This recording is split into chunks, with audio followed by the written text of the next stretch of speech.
ಪ್ರಾಸಿಕ್ಯೂಷನ್ಗೆ ರಾಜ್ಯಪಾಲರು ಅನುಮತಿಯನ್ನು ಕೊಟ್ಟಿದ್ದಾರೆ ಅನ್ನುವಂಥ ವಿಚಾರ ಈಗಾಗಲೇ ಮಾಧ್ಯಮದ ಮೂಲಕ ತಿಳಿದು ಬಂದಿರೋ ವಿಚಾರ ಎಷ್ಟು ಸತ್ಯ ಸುಳ್ಳು ಅಂತ ಗೊತ್ತಿಲ್ಲ.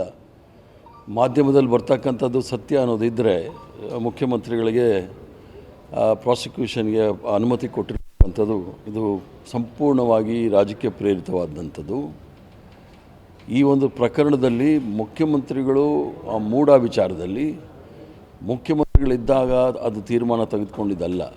ಸುಮಾರು 20 ವರ್ಷಗಳ ಹಿಂದೆ ನಡೆದಂಥ ವಿಚಾರವನ್ನು ತೆಗೆದುಕೊಂಡು ಒಬ್ಬ ಹಿಂದುಳಿದ ವರ್ಗದ ನಾಯಕನಿಗೆ ತೊಂದರೆ ಕೊಡಬೇಕು, ಮಸಿ ಬಳಿಬೇಕು ಅಂತೇಳಿ ಮಾಡ್ತಕ್ಕಂಥ ಪ್ರಕರಣ ಇದು.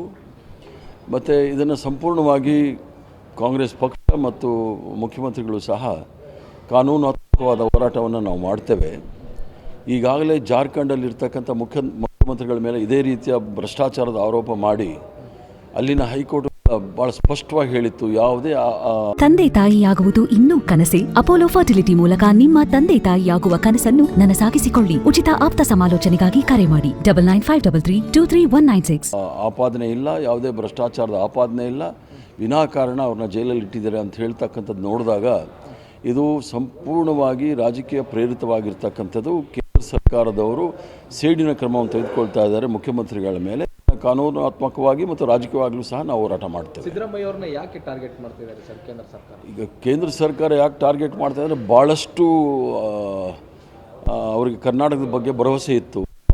ಅಸೆಂಬ್ಲಿಯಲ್ಲಿ ಅವರು ಗೆಲ್ತಾರೆ ಅಂತ ಹೇಳಿ ಭಾಳ ಹೀನಾಯವಾಗಿ ಸೋತಿರ್ತಕ್ಕಂಥ ನೋಡಿದಾಗ ಬೇರೆ ಯಾವುದೇ ವಿಚಾರದಲ್ಲಿ ಎಲ್ಲವೂ ಸಹ ಕಾಂಗ್ರೆಸ್ ಪಕ್ಷದ ಸರ್ಕಾರಗಳನ್ನು ಅಸ್ಥಿರ ಮಾಡಲಿಕ್ಕೆ ಹಿಮಾಚಲ ಪ್ರದೇಶದಲ್ಲೂ ಸಹ ಪ್ರಯತ್ನ ಮಾಡಿದ್ರು, ತೆಲಂಗಾಣದಲ್ಲೂ ಸಹ ಪ್ರಯತ್ನ ಮಾಡ್ತಾ ಇದ್ದಾರೆ, ಇಲ್ಲೂ ಸಹ ಮಾಡ್ತಾ ಇದ್ದಾರೆ. ಯಾಕಂದರೆ ಆಪರೇಷನ್ ಕಮಲ ಕೆಲಸ ಮುಗಿದೋಗಿದೆ, ಜನ ಒಪ್ಪೋದಿಲ್ಲ. ಆದ್ದರಿಂದ ಈ ರೀತಿ ಇರ್ತಕ್ಕಂಥ ಈಗ ಏನು ವಿನಯ್ ರಾಯ್ ಇಲ್ಲಿ ಕೂತ್ಕೊಂಡು 2G 3G ಕೋಲ್ಗೇಟ್ ಅಂತೆಲ್ಲ ಮಾಡಿದ್ರು, ಅದು ಎಲ್ಲಿದೆ 10 ವರ್ಷ ಆದರೆ ಯಾರ ಮೇಲೂ ಸಹ ಕ್ರಮ ತೆಗೆದುಕೊಂಡಿಲ್ಲ. ಅದನ್ನು ನೋಡಿದಾಗ ಇಲ್ಲಿ ಇವರು ಸಂಪೂರ್ಣವಾಗಿ ರಾಜಕೀಯ ಪ್ರೇರಿತವಾದ ನಿಲುವಿದು, ರಾಜಕೀಯ ಪ್ರೇರಿತವಾದ ಇದು ಒಂದು ಆ್ಯಕ್ಷನ್ ತಗೊಂಡಿದ್ದಾರೆ. ಇದರ ವಿರುದ್ಧ ಹೋರಾಟ ಮಾಡ್ತಾರೆ. ಸರ್, ಈಗ ಪ್ರಾಸಿಕ್ಯೂಷನ್ಗೆ ಅನುಮತಿ ಕೊಟ್ಟ ಆದಮೇಲೆ ಈಗ ತನಿಖೆ ಆರಂಭ ಆಗುತ್ತೆ. ತನಿಖೆ ಆರಂಭ ಆದಂಥ ಸಂದರ್ಭದಲ್ಲಿ ಸ್ವತಃ CM ಅವರೇ ಏನಂದರೆ ಅವ್ರ ಹೆಸರೇ ಕೇಳಿ ಬರ್ತಾ ಇರುವಂತಹ ಕಾರಣಕ್ಕಾಗಿ ಅದು ನಿಷ್ಪಕ್ಷಪಾತವಾಗಿ ತನಿಖೆ ಆಗುತ್ತಾ ಅನ್ನುವಂತಹ ಪ್ರಶ್ನೆ ಮಾಡ್ತಿದ್ದಾರೆ. ಈಗ ಮುಖ್ಯಮಂತ್ರಿಗಳ ಮೇಲೆ ನೇರವಾದ ಆಪಾದನೆ ಇದ್ದರೆ ನಿಷ್ಪಕ್ಷಪಾತ ಅಥವಾ ಪಕ್ಷಾತೀತವಾದಂಥ ವಿಚಾರ ಬರುತ್ತೆ. ಆಪಾದನೆ ಇರ್ತಕ್ಕಂಥದ್ದು ಮುಖ್ಯಮಂತ್ರಿಗಳ ಅವರ ಪತ್ನಿಯ ವಿರುದ್ಧ ಇರ್ತಕ್ಕಂಥದ್ದು. ಮುಖ್ಯಮಂತ್ರಿಗಳು ಅವರ ಪತ್ನಿಯವರಿಗೆ ಈ ಜಾಗಗಳು ಸಿಕ್ಕಿದಾಗ ಅವರು ಮುಖ್ಯಮಂತ್ರಿಗಳಾಗಿರಲಿಲ್ಲ.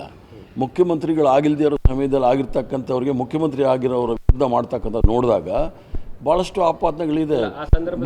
ಭಾಳಷ್ಟು ಆಪಾದನೆಗಳಿದೆ. ಅಮಿತ್ ಶಾ ಅವ್ರ ಮೇಲೆ ಕೊಲೆ ಆಪಾದನೆಗಳಿತ್ತು, ಸುಪ್ರೀಂ ಕೋರ್ಟ್ ಗಡೀಪಾರು ಮಾಡಿತ್ತು. ಅವ್ರು ಯಾಕೆ ಹೋಮ್ ಮಿನಿಸ್ಟರ್ ಯಾಕೆ ಕೂಡಿಸ್ಕೊಂಡಿದ್ದೀರಿ? ನರೇಂದ್ರ ಮೋದಿಯವ್ರ ಮೇಲೂ ಆಪಾದನೆಗಳಿತ್ತು. ಆ ಥರ ಭಾಳಷ್ಟು ಜನ ಸುಪ್ರೀಂ ಕೋರ್ಟೇ ಎಲೆಕ್ಟ್ರಲ್ ಬಾಂಡ್ಸ್ ಎಲ್ಲ ಏನು ಹೇಳಿದ್ದಾರೆ ಮತ್ತು ಡಿಮಾನಿಟೈಸೇಷನ್ ಬಗ್ಗೆ ಏನು ಹೇಳಿದ್ದಾರೆ ಅದೆಲ್ಲ ತೆಗೆದುಕೊಂಡಾಗ ಇವರು ಸಹ ಅಲ್ಲಿ ಸರ್ಕಾರದಲ್ಲಿ ಇರೋಂಗಿಲ್ಲ.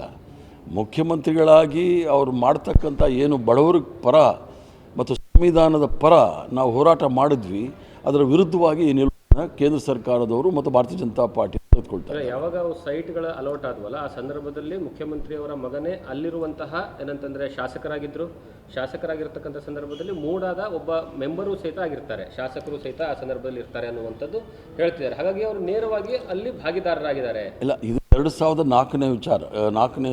ಬಟ್ ಅಲೌಟ್ ಆಗಿರುವಂಥದ್ದು ಈಗ 2013ರಲ್ಲಿ ಅಲರ್ಟ್ ಆಗಿದ್ರೂ ಸಹ ಅದು ಮುಖ್ಯಮಂತ್ರಿಗಳು ವಿಚಾರದಲ್ಲಿ ಅಲ್ಲ, ಅವರ ಬಾಮೈದನ ವಿಚಾರದಲ್ಲಿ ಆಗಿರ್ತಕ್ಕಂಥದ್ದು. ಅದನ್ನು ಮುಖ್ಯಮಂತ್ರಿಗಳು ನೇರವಾಗಿ ಆಪಾದನೆ ಮಾಡೋದು ತಪ್ಪು.